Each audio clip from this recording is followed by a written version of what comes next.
What's up, y'all? It's Cody. Wanted to get at you quick and kind of just talk out loud about what I'm thinking the Dragon Link list can look like going into Cyberstorm Access. And in front of us is just about the most diluted list I could possibly come up with, minus a few things that I want to talk about in just a little bit. But most particularly, I'm interested in the extra deck. As you can see, I've got 12 cards here, which I feel are absolutely essential for the deck to work properly. Maybe excluding Saryuja, but I'm a big proponent of Saryuja, so I'm leaving them down there, and I actually run out of spots in the side deck anyway. So yeah, there's 15 cards that I think could also go into that extra deck that are listed in the side deck here. But we'll gloss over the main deck really quickly. Obviously, 3 Lubellion. Maybe you cut this to 2, but I really... Or actually, I was going to be saying, like, oh yeah, you definitely don't cut this because it's such an important card to open. But with the Muddy Mud Dragon line, it's a lot easier to access the Lubellion. And more often than not, it's probably valuable enough to just use that as your Lubellion pitch. Or, yeah, for the Grand Gignol pitch, rather. So maybe you could actually consider cutting one of these Lubellions as well. But yeah, other than that, I think 6 Bystials is pretty much the least amount you're going to want to play moving forward. They're going to start to be really good again going into like Minidium and opposing Bystial lists like branded Bystial, Bystial Synchro, those kinds of things all are going to probably be seeing a lot more play. So you could justify even playing more Bystials than this, but I think at least 6 is reasonable, with the main debate being between a second Saronir and the Baldrake. But it's really just dependent on how consistent you want this combo to be and like how much you want your extra deck to be facilitating it versus your main deck. But then Regain, Beast, and Etude I think are all insane cards, and they all are very valuable to have in the deck. With only Branded Beast being a true brick of the deck, just in the concept of not being able to use it to place a second spell trap. But opening Branded Beast still isn't that terrible because there are ways to access the Muddy Mud line, which will get you access to Lubellion and the Albion and Grave during end phase, so you get 2 of the 3 anyway. So opening one of these 3 should still be alright. So I think being able to play all 3 is completely fine, and the power that they hold to play through Interruption and to really challenge your opponents is very valuable. Beyond that, I mean, Seyfair is a mainstay, Rockets are a mainstay. I think Caliber is far better to play than Rocket Synchron moving forward. The Baby Dragons are obvious. Darkness Metal, pretty obvious. All the Rocket stuff is standard at this point. CED, I think, is still super valuable. You're banishing a lot of cards. You're using your banish pile like a third hand, essentially. So this card is fantastic. Levineer is fantastic. Brotar would be another potential cut, but I think there's a lot of tech options with the Brotar that are very valuable, and it makes it a pretty decent normal summon, especially with Dispouter being able to access the banished pile very easily. I could see Brotar being actually really valuable in a grindier sort of a game state. Then, yep, 2 more Field Spell Breaks for the deck. That's my one other big concern with the deck is the amount of bricks the deck kind of feels like it has to play now, because you have Boot Sector, you have Ravine, not bricks necessarily, but more garnets, like things that you don't want to draw because you're searching them through the course of your combo anyway. So like Boot Sector, Ravine, the branded spell traps, like if you draw the right one, like if you draw Regained or if you draw Etude, you can just skip the Muddy Mud line and play normal Dragon Link from before Cyberstorm Access and be just fine, and you just get that extra layer on top of it. But if you draw Beast, it kind of feels bad, because you still have to go through the Muddy Mud line, and you'd really rather just place Branded Beast. But you know, Chaos Space, also obvious. And then Gamma, I think, is just going to be essential. Droll is going to kill us otherwise, so we really need answers to Droll in the main deck, which is Gamma called by. And that's 4 options. And this deck, if you can access that Muddy Mud line, really puts up a pretty strong board in spite of Droll anyway. Because if you Muddy Mud for Albion into Albion for Grand Gignol. Grand Gignol sends to grave, so Foolish is. And then your Lubellion's placing things into the spell trap zone. So you can still end on like Seals, Regained Beast, Etude during your end phase through Droll, and that's a board that's very hard to deal with. So I think on the surface, you would think that Droll is really terrible for this deck, but you just have to lean a lot less onto that Rocket engine and a lot more onto the Bystial engine, which is, in my opinion, the stronger part of the deck anyway. So that is the gist of the main deck, and I guess the last thing to talk about is how many Ringo Worm to play. Because we're not going to be able to use its special summon from hand effect basically ever. There's no normal monsters in our deck, and the worst it would be like a Nib token, basically. Or like if we manage to get Gamma off with Driver on field, then Ringo Worm becomes absolutely crazy. We just get free Synchro plays all day. But that's kind of wishful thinking. So maybe there's also an argument to playing like 2 or maybe even 1 Ringo Worm and just accessing it through other means, like using Ravine to put it in graveyard and that sort of thing. It's just very obscured still what the meta is going to demand of the deck, and then by that measure what the deck is supposed to play and look like and what we're supposed to emphasize.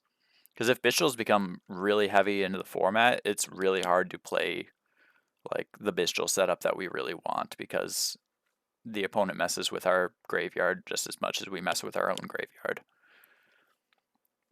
But under the assumption that Bystials remain relatively where they're at, maybe with a little uptick in popularity, this build should still be fine in my opinion. But we'll go into what I think is the absolutely essential cards of the extra deck next, which is, you know, the standard Dragon fare of Striker, Pisty, Seal, Romulus. You always are going to play these 4 cards. You're probably always going to play Savage, although it's starting to feel like a more questionable decision to play Savage. But if you want like anti-Dark Ruler lines with Etude to set up a negate past Dark Ruler, Savage is a really good option because it's easy enough to end on a Ringo Worm or its token, which then that plus a Bystial in hand that you probably added off Magnuma becomes Savage. Or otherwise, if you have like a quick launch that you can use, or a Tracer, or a Borland, you can make Baron instead with that same Bystial line. So those are options as well. And setting up Synchro plays on your opponent's turn, I think, is the big value to seek in this deck. It seems like the strongest thing that the deck is doing is to make these big Synchro monsters during your opponent's turn, and then making them deal with it, as well as reborning Disbouter off of Regained. But then you can also argue that Bystials being more into the format would hit this out of the graveyard anyway. So everything here comes with a caveat. Everything is going to be adaptive to what you're playing against, but I think we covered these 3 Synchro monsters pretty well. Disbouter is an absolutely insane card. It's an extender, it's a point of interaction, it's a big, big, big body that constantly can come back from graveyard because of Regained existing. And then we skipped over Saryuja briefly, but I've talked at length about how great this card is for this deck. It really solves a lot of the problems that I see Dragon Link having, like drawing Garnets when you don't want them, or having cards that you don't really need past a certain point, like Gamma, where you can just put it in deck and convert that into an extra draw out of your deck instead. And just giving you a second hand to play with graveyard setup after already playing through your first hand is really a way to expand on the ceiling of the deck immensely. And also it's a way of getting Ringo Worm into rotation if you weren't able to prior, either through like Ravine means or from Romulus's effect to special summon as well, which is something that I've been using a lot more since Ringo Worm came into the fray. So then we talk about the Muddy Mud setup, which is Muddy Mud Dragon into Albion, Albion fusing Muddy Mud plus a lighter dark to make Grand Gignol, and Grand Gignol to bin our Lubellion. But there's also the option, if you've already seen your Lubellion, or if you've seen Lubellion and Apsarouter, or you don't have a way of making use of Apsarouter, you can just go Muddy Mud straight into Grand Gignol. and then Grangignol to send the Albion to grave, and that still gets your Etude set up. But you just don't get the Lupellion into rotation in a like condensed compact form. But yeah, I think all those are really strong options, and Grangignol hitting graveyard for Lulu while Lilith plays afterwards is also very valuable because this becomes another Omni Negate basically. So those feel like very important cards to play. So let's go through the side deck options that we could still consider. We'll start with this Mirror Jade package, which would let you Dark Lock with rockets, so you could do something like using Rocket Tracer to fetch the level 2 Shell Rocket Dragon out of deck instead. And then you can Albion into Mirror Jade, and then Mirror Jade send the Albion, or just get the Albion in graveyard some other way and sit on Mirror Jade instead. That is an option to make the line a little bit more consistent as far as getting a Etude on board. But I think the value that Mirror Jade offers is a lot less than the value that Grangignol offers. Similarly, you could theoretically play Lubellion as a more flexible option for Muddy Mud Dragon, because getting that light to use with Albion is kind of difficult at times to still facilitate plays afterwards. But if you could use Lubellion, you would be able to use a Dark Monster, shuffle things back into the deck instead of banishing them, and then still have Ringo Worm's token to use for Synchro plays afterwards. But Lubellion does lock you into fusion monsters. So that's another caveat to the deck. You'd have to really change up the sequencing of plays to allow Lubellion to sit on field, and you would not be able to get Grangignol into the graveyard. So it doesn't play around Dark Ruler as well.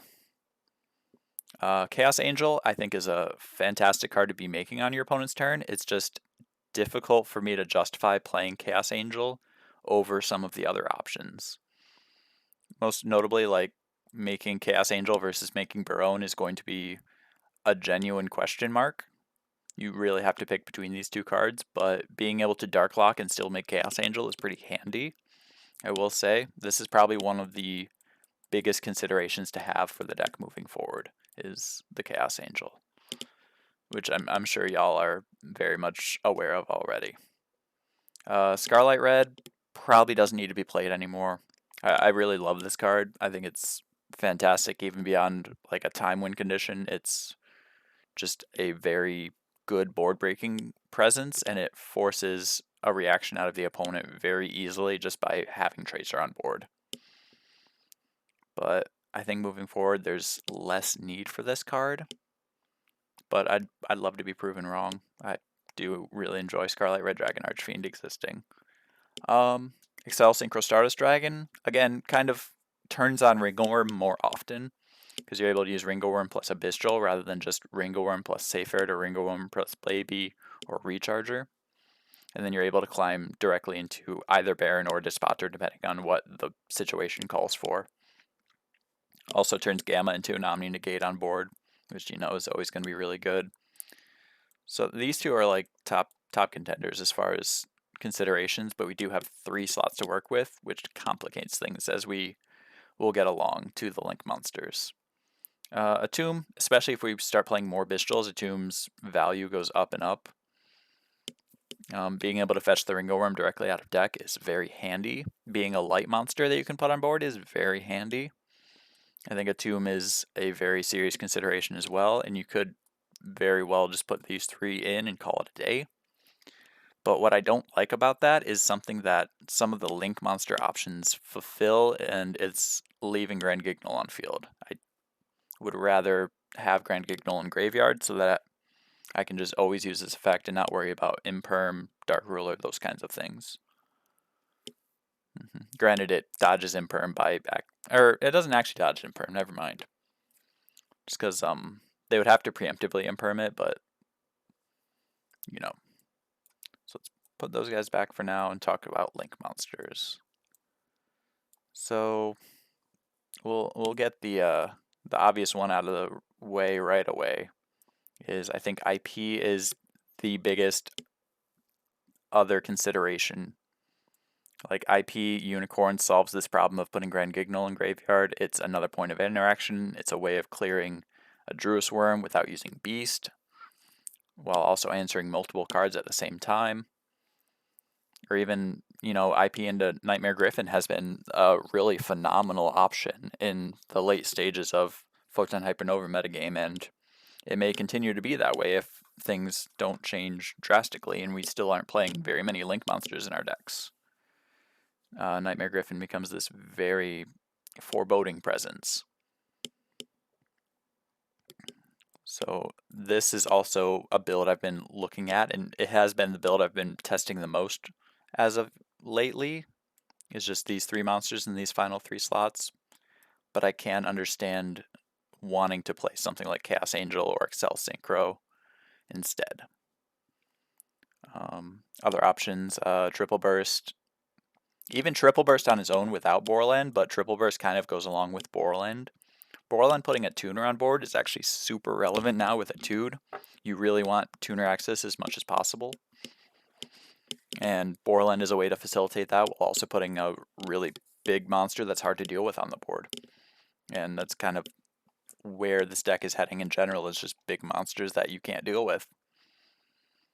But I've always felt that Borland is very risky to make because there's a lot of investment that goes into making him, and he will die to a lot of the same tech cards that are being played right now and that will continue to be played. Like Kaijus will still be in the format because Pearly is around. Dark Ruler is going to be very, very common because of the massive Omni Negate boards that Super Heavy Samurai puts up. So playing Borland still makes me nervous. But Triple Burst will help with lines that force you into a singular low-level dragon at a time as far as your link climbing goes. Like having to do the standard striker into Romulus, into Pisty, into Triple Burst lines to then, facilitate Pisty's special summon and still make a seal at the end of things. But, yeah. So I could see, something like this just to make it as, flexible as possible as far as how your link climbing and combo lines go and being able to access things as easily as possible. Because a tomb also serves that purpose of, turning high-level dragons into low-level dragons. So there's value in that as well. And I think especially so long as Brotar is in the list, a tomb has to be a very major consideration as well. But then the last ones, and the ones I'm least interested in using, is Dark, Lina, and to a lesser extent Access Code. Access Code is a great card, but it kind of feels emptier in this list than ever before. You only get at most 3, maybe 4 pops if you somehow Access Code after making a Saryuja. And big monsters aren't really something we need anymore with all these crazy synchro plays that we have and all these, fusion monsters that we could put on the board as well. It's less likely that we need the access code moving forward. And it's a pretty easy cut, especially for cutting things like Unicorn, IP, and Triple Burst. Because then, our access code is getting smaller as well. But yeah, that was me rambling for just about 19 minutes about this deck that is just really, really frustrating me, honestly, to figure out how to play because there's so many question marks that go into it. But I would love to hear thoughts, opinions, comments, whatever down below. And I will see y'all in a week or two when we all get this stuff into the public. Peace.